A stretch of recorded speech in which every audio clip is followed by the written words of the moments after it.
చతుర్వింశతి నామాని. ఈ ప్రకారంగా మొట్టమొదటి నామం ఓం కేశవాయ నమః. ఇది మహిమాన్వితమైన నామం. కేసి అనడి రాక్షసుని వధించుట చేత కేశవుడు అన్న పేరు వచ్చినదని విష్ణు పురాణం చెబుతున్నది. కేసి అను రాక్షసుడు అశ్వరూపంలో వచ్చి శ్రీకృష్ణుడిని గోపకులను మృంగడానికి ప్రయత్నించగా శ్రీకృష్ణుడు తన చేతిని గుర్రము ముఖములోనికి దూర్చి ఆ రాక్షసుని సంహరించాడని శ్రీమద్భాగవతం తెలుపుతోంది. దుష్ట శిక్షణ చేసి గోపకులను రక్షించిన భగవత్ తత్వాన్ని ఈ సంఘటన తెలుపుతున్నది. కేశములు అనగా కిరణములు అని అర్థం. విశ్వాన్ని ప్రకాశింపజేయువాడని కేశవనామం చెబుతున్నది.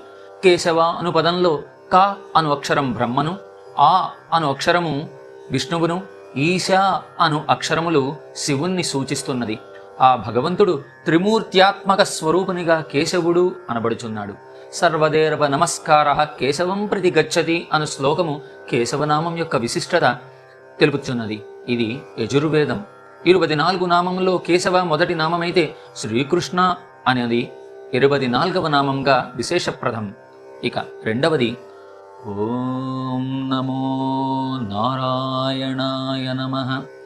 ఓం నమో నారాయణాయ నమః అనేది అతి పవిత్రమైన నామం. అష్టాక్షరి మహామంత్ర రాజమైన ఓం నమో నారాయణాయ ముముక్షువులు స్మరించే దివ్యనామం. నిరంతరం నారద మహర్షి అనుసంధించే విరాట్ పురుషుని యొక్క నామం. నారాణం అయనం నారాయణ. చేతనాచేతనములకు నివాస స్థానమైన వాడు నారాయణుడు. నారం అనగా జీవులు.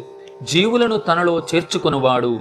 అనేక పాదములు, అనంతమైన శిరస్సులు, మూర్తులు, నేత్రములు, బాహువులు, నామములు కలిగి అన్నిటా అంతటా ఉంటూ జీవుల హృదయాలలో అంతర్యామిగాను విశ్వమంతా వ్యాపించిన తేజోమూర్తిగాను ఉన్నాడని నారాయణోపనిషత్ చెప్తున్నది. అతీంద్రియో మహామాయో మహోత్సాహో మహాబల మహాబుద్ధిర్మహావీర్యో మహాశక్తిర్మహాద్యుతి అని విష్ణు సహస్రనామం. నారాయణో అక్షరో అనంత సర్వవ్యాపి నిరంజన తేనేదమఖిలం వ్యాప్తం జగత్ స్థావర జంగమం. నారాయణుడు శాశ్వతుడు, సర్వవ్యాపి అని పవిత్ర అష్టాక్షరి మహామంత్ర రాజాన్ని సాధనగా స్మరించువాడు ముక్తికి అర్హుడై కృతకృత్యుడవుతాడు. ఓం నారాయణాయ నమః.